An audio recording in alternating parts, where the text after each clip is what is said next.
नमस्कार। जो डिवाइस आज हमारे हाथ में है, क्या कभी सोचा है कि वो एक जमाने में पूरे के पूरे कमरे जितना बड़ा होता था? आज हम कंप्यूटर के इसी कमाल के सफर पर निकलने वाले हैं, एक छोटे से आइडिया से लेकर आज के इन पावरफुल गैजेट्स तक। सुनने में थोड़ा अजीब लगेगा, है ना?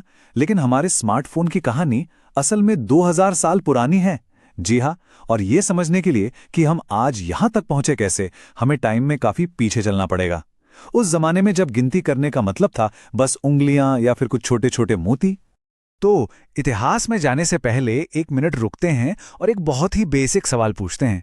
ये कंप्यूटर होता क्या है आखिर? मतलब वो कौन सा एक बेसिक आइडिया है जो हजारों साल पुराने एबैकस और आज के एआई दोनों में कॉमन है? तो देखिए, बहुत ही सिंपल शब्दों में समझें तो कंप्यूटर एक ऐसा असिस्टेंट है जो हमारी हर बात मानता है। हम उसे कुछ जानकारी देते हैं जिसे हम डेटा कहते हैं, और साथ में कुछ नियम बताते हैं जिन्हें इंस्ट्रक्शंस कहते हैं, और बस वो नियमों को फॉलो करके हमें हमारा मनचाहा रिजल्ट दे देता है। चाहे कोई बहुत मुश्किल मैथ प्रॉब्लम सॉल्व करनी हो या कोई वीडियो देखना हो, सबके पीछे यही बेसिक प्रिंसिपल काम करता है। इस पूरे काम को ना हम 3 आसान स्टेप्स में तोड़ सकते हैं: इनपुट, प्रोसेस और आउटपुट। जैसे हमने कीबोर्ड पर कुछ टाइप किया, ये हुआ इनपुट। फिर कंप्यूटर ने उस पर अपना दिमाग लगाया, ये हो गया प्रोसेस। और आखिर में स्क्रीन पर जो दिखा वो है आउटपुट। और मजे की बात यह है कि यही सिंपल सा फॉर्मूला दुनिया के पहले कैलकुलेटर से लेकर आज के सुपर कंप्यूटर तक सब पर फिट बैठता है। तो सवाल यह है कि कंप्यूटर इतने पावरफुल क्यों होते हैं? कह सकते हैं कि उनके पास 5 सुपर पावर्स हैं। पहली जबरदस्त स्पीड, दूसरी गजब की एक्यूरेसी। हाँ, पर एक बात याद रखने वाली है, गार्बेज इन गार्बेज आउट। मतलब अगर हम उसे गलत जानकारी देंगे तो नतीजा भी गलत ही आएगा। तीसरी सुपर पावर है कि वो कभी थकता नहीं। चौथी, वो कुछ भी कर सकता है, बस काम को लॉजिकल स्टेप्स में तोड़ना आना चाहिए। और पांचवी, बहुत सारा डेटा स्टोर करने की कमाल की क्षमता। तो चलिए अब टाइम मशीन में बैठते हैं और सीधे चलते हैं इतिहास में। ये जानना बहुत दिलचस्प है कि इलेक्ट्रॉनिक कंप्यूटर तो बहुत बाद में आए, लेकिन ऑटोमेटिक कैलकुलेशन का सपना वो तो सदियों पुराना था। ये वो दौर था जब सब कुछ पहियों और गियर्स के सहारे चलता था। कह सकते हैं ये मैकेनिकल मशीनों का जमाना था। तो इस कहानी की शुरुआत होती है बहुत पुराने अबैकस से। फिर सदियां बीतीं और 1620 के आसपास विलियम ऑर्ट्रेड ने स्लाइड रूल बनाया। उसके कुछ साल बाद ब्लेज पास्कल आए, जिन्होंने पहियों से चलने वाला पहला मैकेनिकल कैलकुलेटर बना दिया।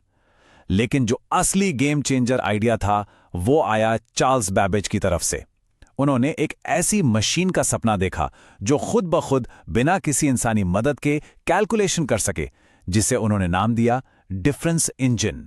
लेकिन चार्ल्स बैबेज को फादर ऑफ मॉडर्न कंप्यूटर्स क्यों कहते हैं? क्या सिर्फ उस मशीन की वजह से? नहीं, वजह यह थी कि उन्होंने सिर्फ एक कैलकुलेटर नहीं सोचा था, उन्होंने एक ऐसी मशीन की कल्पना की थी जिसे कमांड दिया जा सके, जिसे एक प्रोग्राम के जरिए कंट्रोल किया जा सके। और ये सोच उस जमाने से 100 साल आगे की थी। कमाल है ना? और फिर आई बिजली, और बिजली के आते ही सब कुछ बदल गया। मैकेनिकल गियर्स और पहियों का जमाना पीछे छूट गया और हम आ गए इलेक्ट्रॉनिक पावर के दौर में। यहीं से जन्म हुआ मॉडर्न कंप्यूटर का। लेकिन ये वो कंप्यूटर नहीं थे जिन्हें हम आज जानते हैं। ये तो बड़े बड़े दैत्य थे, विशालकाय मशीनें थी। तो ये कितने बड़े थे? चलिए पहले इलेक्ट्रॉनिक कंप्यूटर ENIAC को उदाहरण लेते हैं। इसके साइज का अंदाजा लगाने के लिए बस ये नंबर सुनिए। इसके अंदर थी पूरी 18,000 वैक्यूम ट्यूब्स। जरा सोचिए। और इसे रखने के लिए 1800 स्क्वायर फीट की जगह लगती थी। मतलब आज के जमाने का एक ठीक ठाक घर। और ये बिजली कितनी खाता था?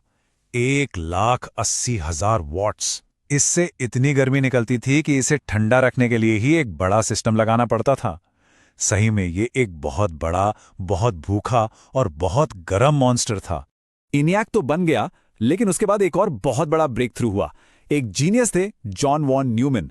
उन्होंने एक कमाल का आइडिया दिया जिसे कहते हैं स्टोर्ड प्रोग्राम कॉन्सेप्ट।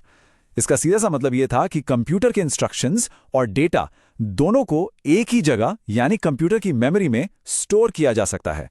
ये सुनने में शायद सिंपल लगे, लेकिन ये इतना क्रांतिकारी आइडिया था कि आज तक हर कंप्यूटर इसी पर काम करता है। और बस यहीं से मॉडर्न कंप्यूटर के डेवलपमेंट की असली कहानी शुरू होती है।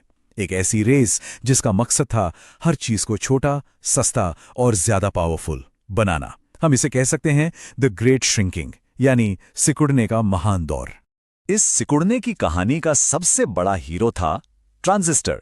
इसने उन बड़े बड़े गर्म और भरोसे के लायक न होने वाले वैक्यूम ट्यूब्स को रिप्लेस कर दिया। ट्रांजिस्टर छोटे थे, ठंडे रहते थे, ज्यादा भरोसेमंद थे और बिजली भी कम खाते थे। सच पूछिए तो इसी एक छोटे से आविष्कार ने कंप्यूटर की दुनिया को हमेशा के लिए बदल दिया। तो इस पूरी जर्नी को हम 4 जनरेशन्स में देख सकते हैं। पहली जनरेशन वो थी वैक्यूम ट्यूब्स वाली, बड़े बड़े महंगे कंप्यूटर्स। फिर आई दूसरी जनरेशन ट्रांजिस्टर्स के साथ, जिसने कंप्यूटर को छोटा और सस्ता बनाया। तीसरी जनरेशन में आए इंटीग्रेटेड सर्किट, मतलब एक ही चिप पर बहुत सारे ट्रांजिस्टर्स। इसी के वजह से कीबोर्ड और मॉनिटर जैसी चीजें आईं। और फिर आई चौथी जनरेशन माइक्रो प्रोसेसर के साथ, मतलब पूरा का पूरा सीपीयू एक चिप पर। और यहीं से शुरुआत हुई पर्सनल कंप्यूटर यानी पीसी की क्रांति की। तो ये सफर हमें आज तक ले आया है, एक पूरे कमरे जितने बड़े कंप्यूटर से लेकर हमारी जेब में रखे डिवाइस तक। सफर लंबा था, लेकिन कहानी यहां खत्म नहीं हुई है। अब हम देख रहे हैं कंप्यूटिंग के अगले चैप्टर की तरफ, और वो है 5वीं पीढ़ी, जिस पर अभी भी काम चल रहा है। इसका गोल सिर्फ कैलकुलेशन करना नहीं है। इसका मकसद है ऐसी मशीनें बनाना जो खुद सीख सकें, जो हमारी तरह नेचुरल भाषा में बात कर सकें। और इसके दिल में जो टेक्नोलॉजी है वो है आर्टिफिशियल इंटेलिजेंस यानी एआई। जब हम अपने फोन से बात करके कुछ पूछते हैं ना, तो असल में हम इसी 5वीं पीढ़ी की एक छोटी सी झलक देख रहे होते हैं। तो पूरी कहानी को देखें तो एक सवाल दिमाग में आता है, अगर सिर्फ 70 सालों में हम एक कमरे जितने बड़े कंप्यूटर को अपनी जेब में फिट कर सकते हैं, तो सोचिए आने वाले 70 साल टेक्नोलॉजी को कहां से कहां ले जाएंगे। ये एक ऐसा सवाल है जिसका जवाब हम सबको मिलकर देखना होगा।